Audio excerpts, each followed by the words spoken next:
Chip, we know, we've learned over the last few years, you're not afraid to go for it on fourth down in virtually any situation.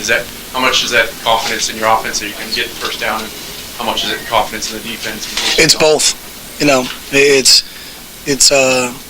I'm not adverse to putting our defense on the field on a short field because I know how they play.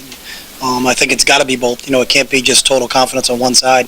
We feel like on fourth down we can get it, and if the situation dictates it, then we'll go for it. The first one we made a mistake. We weren't all on the same page, and a little bit of a bust. But our defense went out, and that's what I think. And turn it over on fourth down like that, to us, that we consider that a turnover. So again, our response after turnover, and that's the one stat that we really talk about, I thought was outstanding, and that's a difference in a football game. Coach, what does that defensive performance rank, even going back to your days back east in New Hampshire? It was the best one tonight. It was the best or was not? Best one tonight. I don't compare. I don't know. We've shut out people before. I'm not into look up the research and all those other things, but just really, really, really, really proud of those guys. But that's how they prepared all week in practice, and that's what this deal's all about. Every Saturday is a test for us. Football 101, and if you're going to get an A on a test, then you better prepare for it, and that's what these guys did all week long. So, huge game from Etho this week.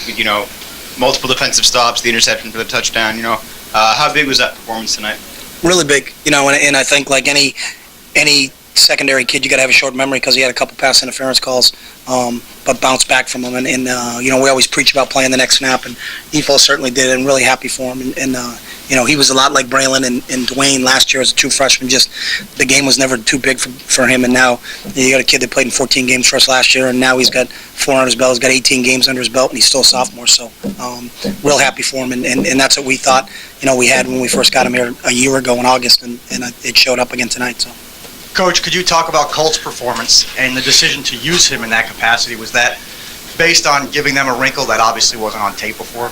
No, we didn't think of that. It's a package we've been working on, and after we feel comfortable in practice and run it enough times in practice where we feel like that this is something we want to execute and put it in a game. Not a high maintenance thing. If you got to spend a lot of time coaching it during the week, then you probably shouldn't run it on Saturday. But I think obviously we've got depth on the offensive side of the ball. It's an opportunity to get Brian Bennett in a game. It's an opportunity to get Colt at a different position that he can use, and that's what we're going to do because our depth will be tested as the season continues to go along. But our job as coaches, real simple, is just to put those guys in position where they can make plays and then get out of their way and let them go play, and that's what they did tonight. And can you talk about how he did it with the job he had tonight? He had 7 carries for 63 yards. Fired me up.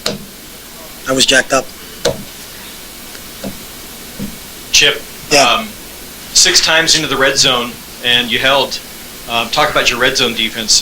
They really bowed their necks tonight and played really well in the red zone. They did, and a lot of it was us, on offense, not doing not finishing in certain situations. But I think that's the great thing about this team is we don't have a lot of finger guys. We got a lot of thumb guys. We'll take care of it, and that's what our defense, just ran out on the field. They don't care, and they're competitors, and they want to go on the field in those situations, and they actually embrace those situations, which is pretty cool. And it's we got a lot of really good things on film that we can teach off of. But hopefully we can continue to build, and that's what it's a long season, so just game 4 for us. So. Chip, you're talking about preparation, and your guys are defensively talking about the same thing, just that how hard they felt like they were. Kind of weird how we're on the same page.